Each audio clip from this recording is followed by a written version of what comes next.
John Fetterman is in the news. Oh boy, Senator TJ. Oh boy, And defend your is, state, John. Defend your state. There's no defending my state other than the other option was one Dr. Oz, and it's this is how bad it's getting, TJ. I'm starting to think Dr. Oz might have been better. That shit! Is how bad. Shit. John, I'm well past Connor Lamb would have been better. Connor Lamb would have been the better nominee, and I fucking voted against him, and I fucking voted for Fetterman. I've said this many times. When I went to vote for Fetterman, it was one of the most proud votes I've ever made because I believed in the guy. Damn, was I wrong. I'm able to be wrong about things. John Fetterman, and who knows, maybe if he didn't have his stroke, things would have been different. Because that's what this expose that came out in the New Yorker magazine, by the way, very funny that expose about a Pennsylvania senator came out in New Yorker magazine. But it, oh God, if you guys haven't heard about this,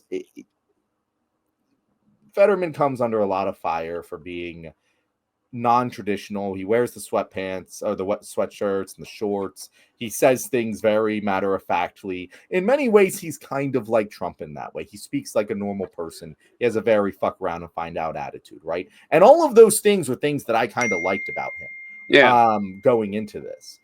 But the problem is when he had his stroke, he went into a massive state of depression. And again, this is not like speculation. He checked himself into a hospital for treatment for his depression. And one of the major things this expose pointed out is that his former chief of staff wrote a letter saying, hey, you're not doing these things that you were supposed to be doing. All of the checks and balances that were supposed to be keeping him, on the path to recovery from the stroke and the depression, everyone that was trying to hold him accountable, he started firing and started getting out of his life. And he had multiple staffers retire. I think it was a month after that letter was sent, he got into a car crash driving over the speed limit on a major highway. I think it was I-76 or I-95, one of the two. And he very much hurt his wife. She had to get some major medical treatment because he fell asleep at the wheel while driving over the speed limit on a highway. It came out today or yesterday that he was at a meeting with a union, and he got so aggressive and violently yelling and defensive that one of his aides came in, ended the meeting, took the union members outside, and just broke down in tears because she didn't know what to do.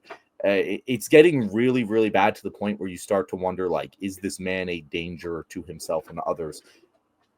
And that is how damning this expose was. I would never be calling for a Democratic senator to be stepping down, especially in a swing state like Pennsylvania, if it wasn't so bad that I think he's going to severely hurt people. But yeah, I'm calling for John Fetterman to resign after this. That is how bad it's gotten. Yeah, Fetterman has been one of the biggest disappointments politically over the last few years, but it's not something we haven't seen before, unfortunately. The stroke thing. So what did Colby said here? At least John Fetterman showed us that brain damage makes you a conservative. Yeah, that's what we've been saying. That's true. Like after the stroke, he seems suspiciously conservative. The brain not operating at full capacity. The thing with Fetterman is that when I saw this. Because I have a few excerpts here. I saw you. Do you have something for Fetterman, John, on the side there to share? What was that? Do you have anything to share for the media with Fetterman? I thought I saw his name over there, but if not, no. That's that's the banner. Oh, all right, cool. So yeah, I see now. Yeah, I see. All right. So with the Fetterman thing, I got a couple of the excerpts here from the article that Jellison wrote, and right here, the first one was. The concern I saw was people talking about how, like you mentioned, he was acting strange in some sort of meeting, in the union meeting. He was yelling, why is everybody so mean to me? I don't know. The first stuff I read, I was like, this doesn't seem that crazy. But then I read this part right here. But it wasn't just staffers who were upset. There was also Fetterman's wife, Giselle, who had become something of a political celebrity in her own right. She is a kind-hearted philanthropist, the proprietor of a free store in Braddock that gave away goods and clothing, a formerly undocumented immigrant from Brazil, and a vocal progressive. In early November, just weeks after the attack, Giselle arrived at her husband's Senate office, and according to a staffer present, They got into a heated argument. They are bombing refugee camps. How can you support this? The staffer recalled her saying with tears in her eyes. That's all propaganda, Fetterman replied. Later, a still visibly upset Giselle pulled the staffer aside. She asked him if the members of Fetterman's team were pushing him to take these stances for political reasons. The staffer told her that the opposite was true. Many of them were as upset as she was. If you're pushing back on this, there's no hope, the staffer recalled her saying. This is horrible news. A few days later, Giselle texted a different staffer, I am at a breaking point and I can't co-sign this any longer. I'd love some help in language to separate myself from this. Can anyone help me? That one is what really got me. I said, wow, that his wife didn't even see this coming. She did not see it coming at all. She said, like, this guy who, whatever his flaws and foibles were in the past, now they've amplified to a way that she couldn't imagine why. And he was always been kind of like a Zionist or whatever, but she couldn't imagine that after everything that happened over this last year and a half or so, he would still be like stridently against the Palestinian cause. I mean, the stuff that he says about them is absolutely awful. But it did make me wonder, well, not wonder, but think about, we've seen this before. We've seen this with, most notably with, what's her name, Kirsten Sinema, when she was in Arizona. That before she became national prominence, you look at her stuff, she was pretty solid, like a normal lefty. We saw it even with Nancy Pelosi, if you look back to what she was in the 70s. And it got me going down like weird conspiracy theory rabbit hole shit. Like, what if, like, once you get that power, that someone does something to you, like some weird wizardry happens, because there's always a couple of them that they can just, snap to evil at any time. I'm joking about that, by the way, folks. I don't really believe that, but it was just something that came to mind. Yeah, it's. Can you imagine, TJ? You marry someone, you ostensibly share a lot of values with them. Mm-hmm. They go into politics, and do great things for local community. And I imagine that she was very active in his political life and very much supported a lot of the things that he was doing. Obviously everyone has disagreements. I'm sure they misaligned on some things, but all the major things you're in alignment on. And your partner goes and runs for Senate, and you're so proud to be making a difference and to be pushing for the kinds of changes that you've always wanted to be able to make in this world. And then he has a stroke. And first, you're just like concerned for him. He's the person you love, of course. Like, that's terrifying. It's terrifying under any circumstances, let alone when running for a Senate seat. And then he wins the seat, but he's still in a state of, I don't know. He checks himself into a hospital for depression. You hope things are getting better.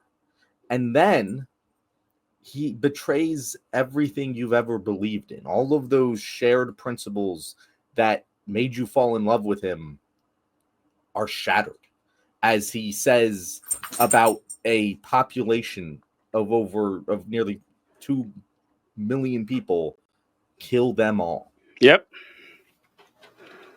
I can't imagine the distress she is in and the loneliness and isolation she must feel. And also, and again, I've seen some people on the left attacking her and being like, oh, how could you even pretend to stand by him?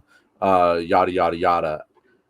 This dude is a crazy person. Yeah. With a debilitating mental condition, who owns a gun and is a U.S. senator. And who are they going to believe? Yeah. I cannot imagine the fear. I can't imagine what might have happened to her after this expose came out. I really hope nothing bad did. But, like, are you going to tell me with a lot of confidence that you believe nothing bad? Like, it's really, and this is why, like, he just must, like, it's not, he's a danger to himself and others at this point. And if you're a Democrat strategist and you're like, well, it's worth keeping the Senate seat, I'm like, I would rather fight another Senate battle than risk what he might be about to do in the coming weeks, months, and years. Because you let him keep going and he kills someone or does something really crazy otherwise, like, the best case scenario is a car accident that kills someone. You know what I mean, DJ? Yeah, that's what John actually mentioned this earlier. And in the article, in May 2024, Gentleson, that's his staffer, decided it would be best to lay everything out there. I wanted to do what I could to think and try to get him some help, he said. That's why I sent the letter. He also said that he worried Fetterman would end up inadvertently hurting someone else. He engages in risky behavior, he wrote in the letter. He drives recklessly, he FaceTimes, texts, and reads entire news articles while he's driving. I got to say, I do all that shit too. So let's like that part, I was like, okay, I pretty much do all of those, except the FaceTiming. You read news articals while driving? I do. And so TJ, you shouldn't do that. TJ, anyone listening, I do not do what TJ does. It's a very bad idea. Listen, some of my earliest TikTok videos, I would record the TikTok videos while I drove. And I did those all the time when I first started doing TikTok videos. And I kept getting comments like, man, this is very dangerous. Why are you doing it? I was like, okay, you're right. So I've gotten safer driving habits here, but come on, the texting and everything. Okay. And I don't mean while stopped at a light or something. He reads and FaceTimes while driving at high speeds. Less than a month later, Fetterman caught a red-eye flight back from Los Angeles after taping an episode of Bill Maher's show.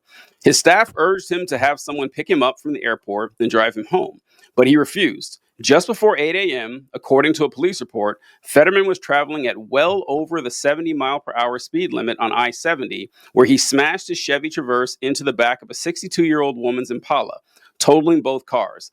Giselle, who had been in the back seat, suffered a pulmonary contusion and spinal fractures. Fetterman, calling from the side of the road, told the staffer he had fallen asleep by the wheel and handed the phone to the police officer. It's a miracle no one died, the officer said. Yeah, like, crazy. No one knew about this. That was a year ago. That happened a year. How did that not make the news? Yeah, that's amazing. That we didn't find out about that. Yeah, it's there was also that congresswoman who she tried to commit suicide a couple of years ago, and we're finding out just now. It's like, yeah, this is people. We got to be responsible here. We can't just, I don't know. Then again, Donald Trump is president, so I mean, we stopped caring about this shit a long time ago. We had Dianne Feinstein staying there until she was 1,000 years old. It's a dark day. It's a dark day. I cared about Dianne Feinstein staying in there, but again, this is a different thing. Like the argument with Dianne Feinstein was like she's clearly incapable of doing the job. The job is causing him to maybe kill someone. Yes, yeah. It's a very different calculus. The only person Dianne Feinstein was hurting was herself on a personal level. You know. Well, I'm not. I mean, I understand. Yeah, but like anyone not acting well in the Senate could be hurting people in the same way Dianne Feinstein was. Whereas, like, I wasn't worried that she was going to go run her car, you're right, and kill them or just pop off randomly in a meeting and beat someone. This is what could happen here, and you don't want that as a party. It's bad. Yeah, there's nothing to be gained here. She was less of an immediate danger than Fetterman seems to be. I agree. And Colby brought up something good. He also skipped his kid's birthday party to go visit his dead friend's gravestone, and his wife didn't know why he wasn't with the family. I forgot all about that. Did you see that one, John? No, I did not see that one. Yeah, it was his kid's birthday, one of his daughters, and instead of going to his daughter's birthday party, he went to the gravestone of some guy he went to college with, and his wife was just confused that why anyone would make that decision. Best working theory is Fetterman must have killed that guy. That's the only reason it makes sense to me at all. But other than that, yeah, it's just it's bad. It's bad times. I don't. All right, what's your prediction, John? Do you think that he will step down or anything like that? Do you see that happening? Oh, he's not going to step down. So it's how does he end? Like the only way he steps down is with a Biden-esque effort to push him out from the entire party.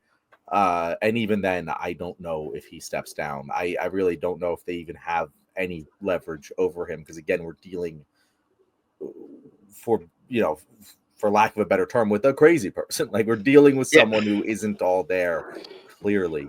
And, Well, I mean, they could file a motion to expel him from the Senate.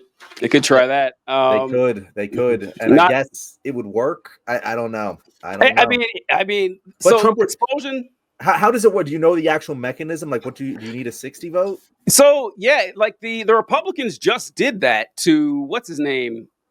George. George Soros. Yeah. George Soros. No, George. No, not George. Santos. George not Santos. My bad. Yeah. So the House. So the House has the ability to do that. The House can do it with their members. The Senate can do it with their members. But it's just incredibly rare. Like I think I saw something that the Senate has only expelled, I think, 15 people in history, and 14 of them were during the Civil War. So like people like expelling them just is pretty rare. I'm actually kind of shocked they did it to Santos in the House, but it's possible. It's just that I wouldn't put any money on it. Right. And with that, that is the end of this video. Thank you. If you made it to this point, you might have heard that I grew up in a rich neighborhood, and you might have heard TJ flame me for that. And all I have to say is, well, you probably didn't see me there because you were only recruiting in the poor neighborhoods for the Army. Anyway, TJ, since we don't have a guest, how about you just take us away? You know what? I recruited in poor and rich neighborhoods for the United States Army. A great and brilliant and noble service if I've ever ran across one. If you have any questions about how you could serve your country, the United States Army, feel free to contact TJ Whitehead, TLWJR1@gmail.com. I'll hook you up with the best recruiter available, which is me, so the second best recruiter. Catch you guys later.